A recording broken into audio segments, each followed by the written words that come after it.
ओम शांति। आप सबको ओम शांति। आज हम नेक्स्ट अव्यक्त वाणी पे बात करेंगे। बाप दादा की बहुत अच्छी मीठी मीठी मुरलियाँ हैं जो हम आपके सम्मुख लेके आए हैं, और आप सबको भी कंटिन्यू निश्चित रूप से इस चैनल से जुड़े रहना है, ताकि आपको रोज़ की बाबा की एक अव्यक्त वाणी मिले, ताकि आपका भी अव्यक्त जो बाबा का कोर्स है मेरे साथ साथ आपका भी पूरा हो जाए। तो हम आपके लिए ये शुभकामना रखेंगे कि आप भी जुड़े रहे, तो आपका भी व्यक्त कोर्स है जो हम डेली वीडियोस डाल रहे हैं इस चैनल पर, आप वो पीछे से जितनी भी वीडियो डाली हैं वह सारी सुनकर आए, फिर इस वीडियो पे आएंगे तो आपको सारी मूल्य बाबा की जो डेट वाइज हम डाल रहे हैं वो हम आपको मिलती रहेगी। तो आज हम बाबा की नेक्स्ट वाणी पे बात करेंगे 7/5/1969 की अव्यक्त वाणी है, जिसमें बाबा ने कहा कि मंशा वाचा कर्मणा को ठीक करने की युक्ति क्या है। यहाँ पे बाबा ने एक बहुत ही अच्छी हेडलाइन पे हम लोगों को मंशा वाचा कर्मणा को कैसे हम ठीक रखें उसके बारे में हमें अच्छे से विस्तार पूर्वक समझाया है। तो हम मूल्य में डिस्कस करते हैं, आए हम सुने। आज बाप खास एक विशेष कार्य के लिए आए हैं। यहाँ जो भी सभी बैठे हैं वह सभी अपने को निश्चय बुद्धि समझते हैं, नंबरवार हैं। बाबा कह रहे हैं यहाँ पे निश्चय बुद्धि तो समझते हैं लेकिन नंबरवार समझते हैं। भल नंबरवार हैं लेकिन निश्चय बुद्धि तो है ना। निश्चय बुद्धि का टाइटल तो निश्चय बुद्धि का टाइटल तो दे सकते हैं। निश्चय बुद्धि में नंबर होते हैं व पुरुषार्थ में नंबर होते हैं, है ना। बाबा यहाँ बोल रहे हैं कि निश्चय तो एक बार हो जाता है ना, इसमें कोई नंबर थोड़े होते हैं, लेकिन नंबर तो पुरुषार्थ के होते हैं। तो यहाँ पे बाबा बोल रहे हैं कि निश्चय में कब से परसेंटेज नहीं होती है, ना निश्चय में नंबर वार होते हैं। देखो यहाँ पे भी बाबा ने बोला है कि निश्चय में कभी कोई नंबर वार नहीं होते हैं। बाबा पे हमें निश्चय हो गए, हम बाबा के बन गए, बस वही तो निश्चय है, और क्या। पुरुषार्थ में हम नंबर वार होते हैं। यहाँ पे बाबा बोलना चाह रहे हैं कि पुरुषार्थ की स्टेज में नंबर हो सकते हैं, निश्चय बुद्धि में नंबर नहीं होते हैं। देखो बाबा ने भी हमारे मन की बात पकड़ ली कि यहाँ पे निश्चय तो बाबा से हम जब बाबा को हमने पहचान लिया, बाबा के बन गए, बस हो गया बाबा पे निश्चय, वहाँ पे कभी संशय नहीं हो सकता। तो वह तो है ही निश्चय व संशय। निश्चय में अगर जरा भी संशय है तो चाहे मनसा में, चाहे वाचा में, अथवा चाहे कर्मणा में, लेकिन मनसा का एक भी संकल्प संचय का है तो संशय बुद्धि कहेंगे। ऐसे निश्चय बुद्धि सभी हैं। निश्चय बुद्धि की तो मुख्य परख कौन सी है? कौन सी है? बाबा हमसे पूछ रहे हैं निश्चय बुद्धि की परख कौन सी है। यहाँ पे बोल रहे बाबा परखने की कोई मुख्य बात है? आपके सामने कोई नया आए तो उसको कैसे परखेंगे आप? हिस्ट्री आदि आपने सुनी नहीं, उसको कैसे परख सकेंगे? वाइब्रेशन आएगा, क्या आएगा हमारे पास, हम उसको कैसे परखेंगे? क्या वाइब्रेशन आएगा? कौन सा वाइब्रेशन आएगा जिससे परख होगी?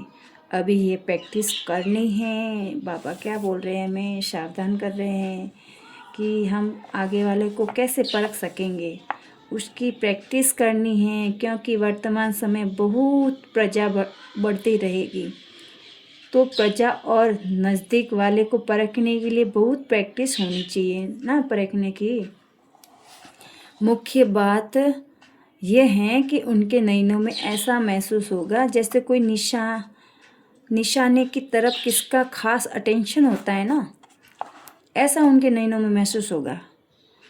तो उनके नयन कैसे होते हैं? तीर लगाने वाले व निशाने लगाने वाले में जो मिलिट्री के होते हैं वो पूरा निशाना रखते हैं। उनके नयन, उनकी वृत्ति उस समय एक ही तरफ होगी।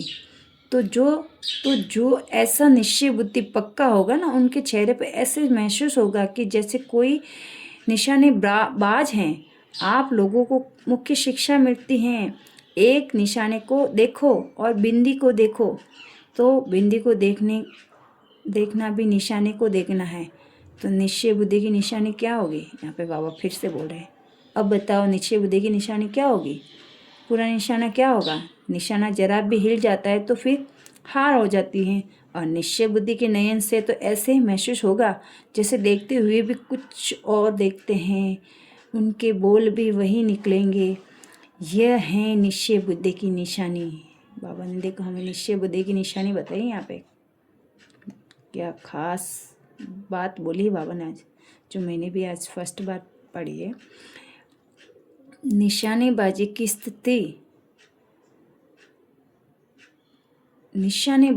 स्थिति नशे वाली होती हैं, तो निश्चय बुद्धि की परख है निशाना और उसकी स्थिति नशे वाली होगी। ये प्रैक्टिस अभी करो, फिर जज करो हमारी परख ठीक है व नहीं।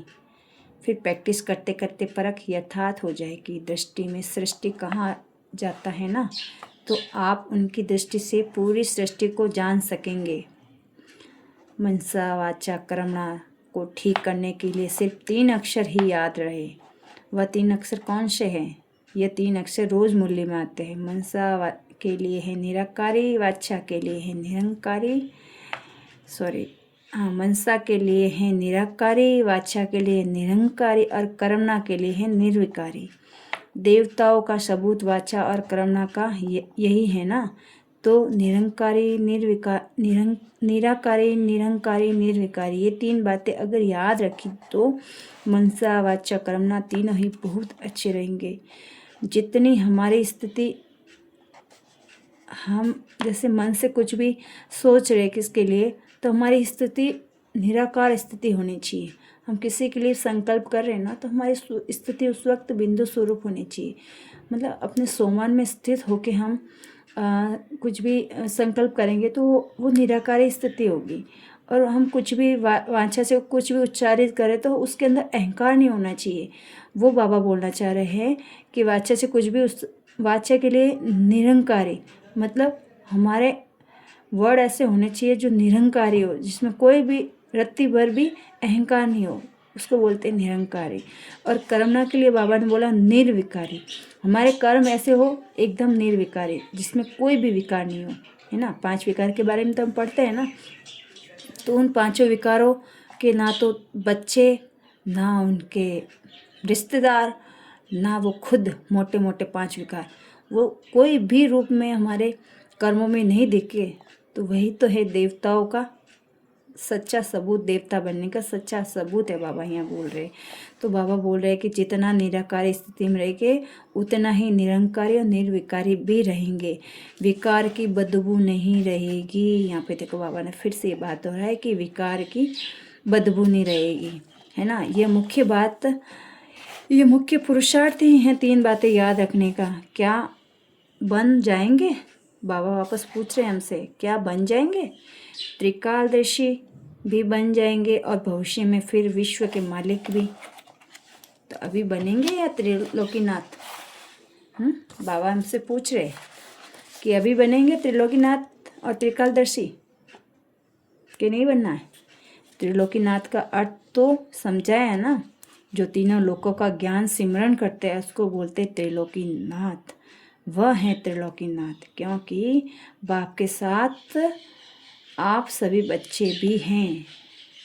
अच्छा, आज के लिए ये मूल्य यहीं समाप्त होते हैं। अच्छा, ओम शांति।